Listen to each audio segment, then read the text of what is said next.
Assalamualaikum warahmatullahi wabarakatuh. Perkenalkan, nama saya Agus Nugroho. Nama saya Rival Muhammad Fahril. Nah, di sini kami akan mempresentasikan isu pengertian dan karakteristik dari pasar monopolistik, duopoli, dan oligopoli. Dan pasar monopolistik akan dijelaskan oleh Willis. Baik, saya akan menjelaskan pengertian dari pasar monopolistik.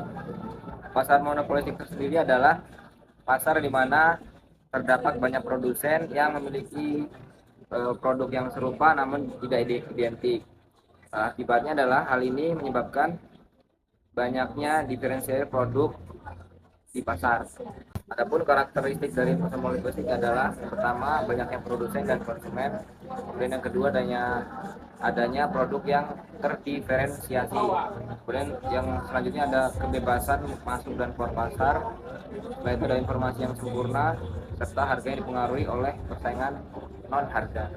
Contoh dari pasar monopolistik yaitu ada industri restoran cepat saji dan industri fashion. Dari industri makanan cepat saji kita mengambil contoh dari perusahaan McDonald dan Burger King. Meskipun mereka menawarkan produk yang serupa seperti burger, ayam goreng, namun diferensiasi dalam menu dan layanan membuat mereka berbeda satu sama lain. McDonald dengan burger ikoniknya, KFC dengan ayam goreng khas, dan Burger King dengan wrappernya. Diferensiasi ini menarik berbagai segmen pasar. Kemudian jika kita mengambil contoh dari industri fashion, kita mengambil contoh seperti dari brand Zara, H&M, dan Uniqlo. Mereka memiliki merek yang saling bersaing dengan menawarkan pakaian yang trendy, namun dengan perbedaan dalam desain, kualitas, dan pengalaman belanja. Setiap merek menawarkan segmen pasar tertentu dengan strategi pemasaran unik.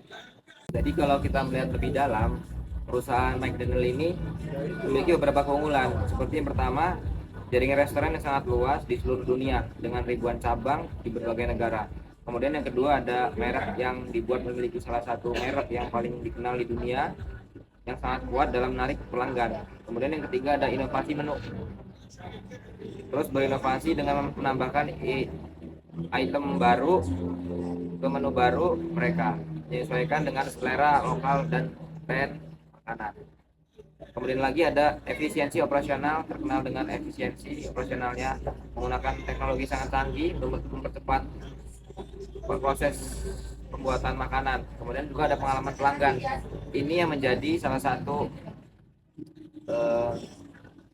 satu ciri khas mereka dengan bagaimana caranya dia bisa men-treat pelanggan itu agar terus kembali ke perusahaan mereka. Adapun keunggulan dari Burger King yaitu yang pertama Flame Grilled Burger, dikenal dengan teknik memasak Flame Grilled yang memberikan rasa unik pada burger mereka yang membedakan mereka dengan kompetitor. Yang kedua yaitu inovasi produk, selalu berinovasi dengan produk baru seperti Impossible Whopper, burger berbasis tumbuhan untuk menarik pasar yang peduli terhadap lingkungan. Dan yang ketiga yaitu kampanye pemasaran kreatif, sering menggunakan kampanye pemasaran yang kreatif dan menarik untuk menarik perhatian pelanggan dan meningkatkan kesadaran merek. Yang keempat yaitu menu yang beragam, menawarkan menu yang beragam dan berbagai pilihan burger, ayam, sarapan, dan makanan ringan yang menarik berbagai segmen pelanggan. Yang terakhir yaitu lokasi yang strategis. Burger King sering kali memilih lokasi yang strategis untuk restorannya, membuatnya mudah diakses oleh pelanggan di berbagai daerah. Dari sini kita bisa melihat kesamaan dari kedua perusahaan ini. Kesamaan kedua perusahaan ini dari melihat dari pasar monopolistik, yang pertama adalah produk diferensiasi. Kedua, perusahaan menawarkan produk yang unik dengan berbagai diferensiasi seperti metode memasak yang berbeda, menu yang bervariasi, dan pengalaman restoran yang khas. Kemudian yang kedua ada persaingan non harga. Seringkali bersaing melalui inovasi produk, kampanye pemasaran, dan peningkatan pengalaman pelanggan daripada hanya bersaing melalui harga. Kemudian yang ketiga ada segmentasi pasar. Kedua, perusahaan melakukan segmentasi pasar yang baik, menargetkan berbagai demografi dan preferensi pelanggan dengan produk dan promosi yang sesuai. Kemudian ada loyalitas pelanggan dengan merek yang kuat dan pelanggan yang konsisten, membantu kedua perusahaan membangun basis pelanggan yang legit. Melalui keunggulan-keunggulan dan pendekatan berbeda dalam berbagai aspek bisnis, McDonald dan Burger King tetap menjadi pemain utama dalam bisnis makanan cepat saji. Mereka menciptakan persaingan sehat dalam pasar monopolistik yang mereka dominasi. Dan selanjutnya saya akan menjelaskan tentang pasar duopoli dan pasar oligopoli. Pasar oligopoli adalah pasar yang didominasi oleh beberapa perusahaan besar, dan karakteristik pasar oligopoli meliputi interdependensi antara perusahaan, hambatan masuk yang tinggi, dan persaingan non harga signifikan. Pasar duopoli adalah pasar yang didominasi oleh dua produsen besar. Dalam teori ekonomi duopoli sering dianalisis menggunakan model Carnot yang menguraikan bagaimana dan perusahaan berinteraksi dalam menetapkan kualitas dan harga produk. Adapun contoh dari pasar duopoli yaitu yang pertama yaitu industri semen. Perusahaan semen Indonesia dan perusahaan Indosemen, dua perusahaan ini menguasai sebagian besar pangsa pasar di Indonesia. Mereka memiliki pengaruh besar dalam menentukan harga dan pasokan semen. Dan yang kedua yaitu industri penerbangan. Perusahaan Garuda Indonesia dan Lion Air Group, kedua maskapai ini mendominasi pasar penerbangan domestik dan internasional. Mereka bersaing dalam hal harga, tiket, layanan penumpang, dan jaringan. Dan contoh dari pasar oligopoli yang pertama yaitu industri telekomunikasi.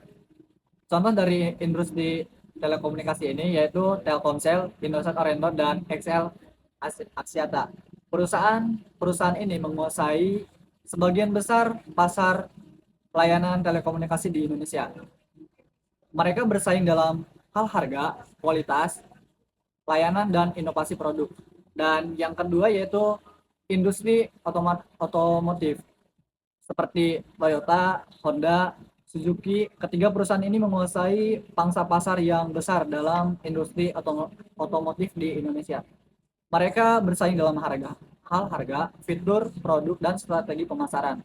Dan yang terakhir yaitu industri retail modern. Indomaret, Alfamart, Hypermart.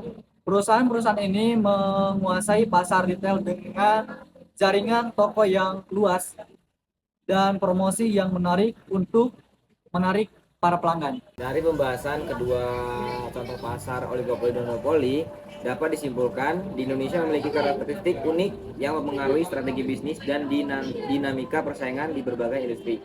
Diferensiasi produk, kekuatan pasar, dan inovasi adalah faktor yang penting mempengaruhi keberhasilan perusahaan dalam berbagai struktur pasar ini.